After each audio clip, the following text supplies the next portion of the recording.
RPSC second grade का जो paper आज आयोजित हुआ है उसके हम साइकोलॉजी क्वेश्चन देख रहे हैं। पहला क्वेश्चन कहता है शैक्षणिक मनोविज्ञान एक ऐतिहासिक रुझान वर्तमान दृष्टिकोण की तुलना प्रत्यक्ष अनुदेशनात्मक दृष्टिकोण थॉर्नडाइक के विचारों से अधिक मिलता जुलता है, जबकि रचनावादी दृष्टिकोण निम्न में से किसके केंद्रीय विचार थे। रचनावादी दृष्टिकोण के जो विचार थे वो केंद्रीय विचार थे यहाँ से विलियम जेम्स के थे। विलियम जेम्स से यह मिलता जुलता है। पावलोव स्किनर व्यवहारवादी से संबंधित है, जबकि फ्रायड मनोविश्लेषणवादी से संबंधित है। थॉर्नडाइक के विचारों से विलियम जेम्स के केंद्रीय विचार रचनावादी दृष्टिकोण के ये थे, क्योंकि आईपी पावलोव और स्किनर किससे संबंधित थे, व्यवहारवादियों से संबंधित थे, और फ्रायड मनोविश्लेषणवाद से संबंधित, रचनावादी उपागम से यहाँ से संबंधित विलियम जेम्स के थे। विकास के संबंध में कौन सा कथन सत्य नहीं है। विकास सांस्कृतिक परिवर्तनों से प्रभावित होता है, यह सही है। विकास एक निश्चित किंतु अपूर्वानुमेय पैटर्न का अनुसरण करता है। अपूर्वानुमेय नहीं होते, विकास का पैटर्न पहले से पूर्वानुमेय होते हैं, तो यह स्टेटमेंट गलत हो जाएगा। विकास परिपक्वता में महत्वपूर्ण भूमिका निभाता है, यह सही है। विकास उद्दीपन द्वारा सहायता प्राप्त करता है, यह भी सही है। सेकंड ऑप्शन इसमें गलत होगा, इस वही बताना था। नेक्स्ट क्वेश्चन है यहाँ से शैक्षणिक मनोविज्ञान शिक्षकों को प्रत्येक आयु स्तर एवं शिक्षण की समस्याओं को निपटने के लिए विकसित विभिन्न विधियों व उपागमों को लागू करने में सहायता करता है। यह कथन किस क्षेत्र को संदर्भित करता है। यह क्षेत्र जो है यह संदर्भित करता है यहाँ से, यह संदर्भित करता है अधिगम प्रक्रिया को, यह संदर्भित करता है, क्योंकि इसके तहत यहाँ से हमने क्या कहा है, इसमें हमने कहा है कि शैक्षणिक शिक्षकों के विभिन्न आयु स्तर शिक्षण समस्याओं से निपटने के लिए विभिन्न विधियों उपागमों को लागू करने में सहायता करता है, तो यह अधिगम प्रक्रिया के तहत, शैक्षणिक मनोविज्ञान का अधिगम प्रक्रिया के तहत है यह यहाँ से।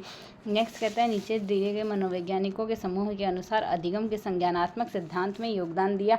पता लगाइए कि कौन सा समूह संबंधित नहीं है। संज्ञानात्मक सिद्धांत से यहाँ कौन सा समूह संबंधित नहीं है, जेबी वॉटसन संबंधित नहीं है, क्योंकि जेबी वॉटसन व्यवहारवादी थे, जबकि यहाँ से टॉलमैन, कॉफकर, वॉल्फ्गर कॉलहर और मार्टिन सेलिगमैन यह यहाँ से किससे संबंधित है, यह इससे व्यवहार संज्ञानात्मक सिद्धांत से ही संबंधित है। माध्यमिक विद्यालय के छात्रों की भावनाओं को नियंत्रित करने हस्तक्षेप की योजना बनाते समय निम्न में से कौन सा कथन सबसे अधिक लागू होता है। यहाँ सबसे अधिक कौन सा कथन लागू होता है, भावात्मक व्यवहार हमारे व्यवहार के सीखे हुए अर्जित पैटर्न होते हैं, यह सबसे अधिक लागू होता है, क्योंकि जो हम सीखते हैं वही हमारे व्यवहार में दर्शाई देता है, यहाँ से इस वजह से यह लागू होते हैं, यह कथन सही है। जबकि बाकी कहते हैं भावात्मक व्यवहार प्रारंभिक अवस्था में सामान्य उत्तेजना के रूप में दिखाई देता है, ऐसा बाकी गलत है यहाँ से। कॉलबर्ग के नैतिक विकास के सिद्धांत के अनुसार किस अवस्था में बच्चों के नैतिक आचरण पूर्णतः है यहाँ से आंतरिक नियंत्रण में होता है,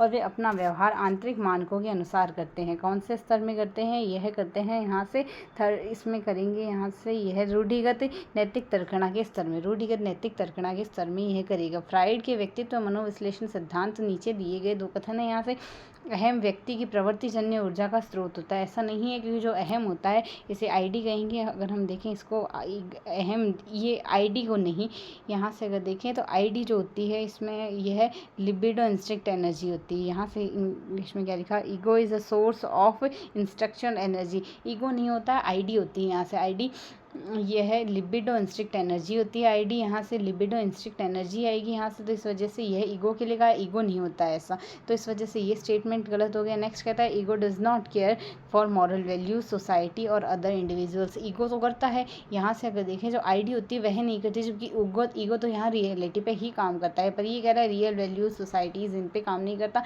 ईगो को तो सबसे ज़्यादा फर्क पड़ता है, इस वजह से हमारे पास दोनों ही स्टेटमेंट गलत है, दोनों असत्य आएंगे यहाँ से, हमारे पास दोनों इसमें असत्य आएंगे। हम जो सीखते हैं वह विशिष्ट प्रक्रियाओं के बजाय अपेक्षाओं का एक समूह होता है, पर्यावरण का एक संज्ञानात्मक मानचित्र होता है, एक अर्जित अपेक्षा होती है, किस विशेष संदर्भ में उद्दीपन के बाद